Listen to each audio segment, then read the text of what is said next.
Hey, this is Rob. I'm back following up with my trail report for Beaver Park, Beaver Park Trail in Pocahontas Park. All in all, it wasn't a bad trail.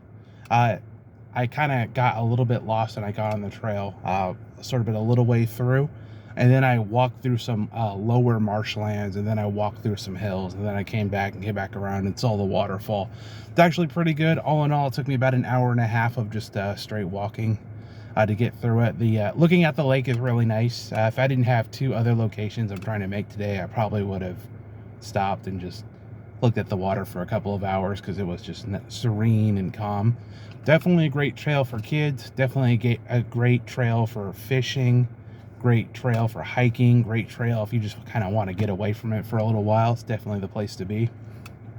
It did take me some time to actually find the area that's in. So when you come in through the visitor center, you have to drive a ways down to a secondary visitor center, and then there they have more information, and they directed me on how to find the trail. And I just ended up walking along the trail by mistake on another trail, and then I looked at the map, and some other folks helped me get back onto the right trail. I'm definitely gonna put all this on my channel. I'm also gonna put all the pictures on Facebook. I was shocked to learn Franklin D. Roosevelt. He put together a jobs program back in the 1920s and 1930s called the Civilian Conservation Corps. And I'll just read a little excerpt here. In its 9 years, the CCC employed more than 3 million men and left an undeniable imprint on the nation's landscape. The CCC built more than 40,000 bridges, planted 2 billion trees, restored nearly 4,000 historical sites and structures, improved thousands of beaches, roads, and shorelines, and created 800 state parks, including 6 in Virginia.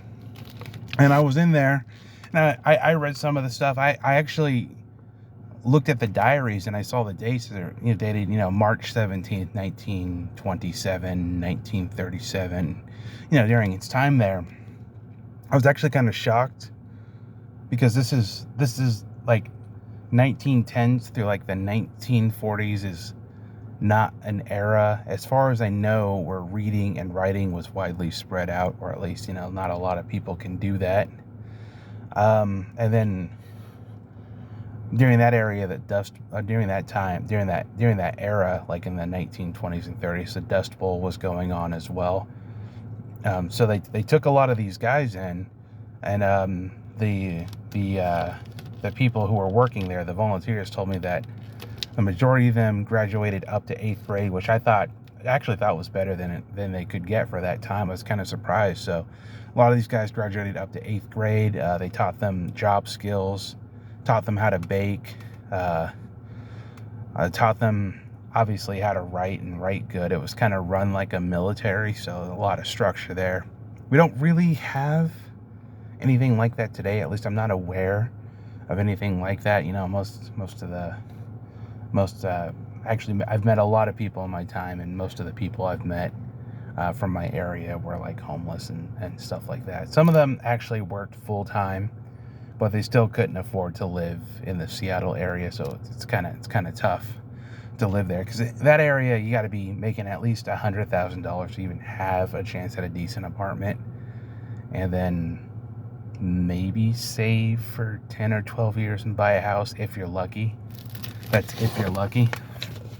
But I was really impressed by this Civilian Conservation Corps concept, and a lot of the things I was looking at are things that aren't even taught today. Like, not only did they teach them to write, they taught them to write in cursive, but they also taught them to journal correctly. So it started out with their title, date and time, weather conditions, which I thought was actually interesting. Definitely a way of going back into the past. What happened that day? Who did what? How many men did what? Finishing off with if there was any equipment broken or working. I thought that was actually really smart. So it could be these were notes that other groups of men and women who were working came in and had to read this just to determine what happened the last day. So I thought that was actually pretty good journaling, a pretty good case study in journaling and how to do it correctly. I'm probably going to follow that because I'm definitely going to journal out my time here at this park and the other parks that I'm trying to get to if I can make it today. Well, the last park, Texas Beach, that's like a 4.5 hour trek, so I'll definitely see when I get there. I've got another hike in front of me here called the Belle Isle Trail here, so I gotta get going and find that one. But before I do anything, I gotta get something to eat. It was definitely a long hike, so I'll talk to you guys later.